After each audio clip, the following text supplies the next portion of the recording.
দায়িত্ব পাওয়া নতুন ৩ উপদেষ্টা বলেছেন, মানুষকে ভয় দেখিয়ে নির্বাচনের ভিত দুর্বল করতেই হামলা হচ্ছে। তবে নির্বাচন ঘোষিত সময়েই অনুষ্ঠিত হবে। জুলাই গণঅভ্যুত্থানের অন্যতম সমন্বয়ক ওসমান হাদির হামলাকারীদের ধরতে সরকার সর্বোচ্চ চেষ্টা করছে বলেও জানান তারা। বিস্তারিত জানাচ্ছেন রফিকুল বাশার। নিজ নিজ মন্ত্রণালয়ে অফিস করেছেন দায়িত্ব পাওয়া নতুন ৩ উপদেষ্টা।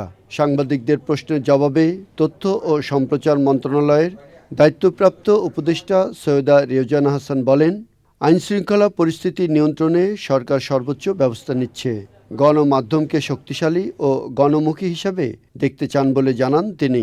মানুষ যত নির্বাচন চাচ্ছে, মানুষ যত নির্বাচনমুখী হচ্ছে, সরকার যত কঠোর অবস্থানে যাচ্ছে নির্বাচন নিয়ে, সরকার যত স্পষ্ট অবস্থানে যাচ্ছে নির্বাচন নিয়ে, ততই নির্বাচনের ব্যাপারে বা পরিবেশটা একটা ভীতিকর করে ফেলার জন্যই তো এই কাজগুলো করা হচ্ছে। নির্বাচনের যে তারিখ ঘোষণা করা হয়েছে, নির্বাচন সেই তারিখই হবে। এই নির্বাচনের ভিতটাকে দুর্বল করে দেওয়ার জন্যই এই আক্রমণগুলো করা হচ্ছে। ধারাবাহিকতা বজায় রাখার কথা বলেন আসিফ নজরুল এবং আদিলুর রহমান খান। ওসমান হাদির উপর গুলি বর্ষণের ঘটনা, এরপরে এমন একটা পরিবেশ দেশে বিরাজ করছে, খুব যে আপনার আনন্দিত চিত্তে দায়িত্ব গ্রহণ করছে এটা বলতে পারবো না।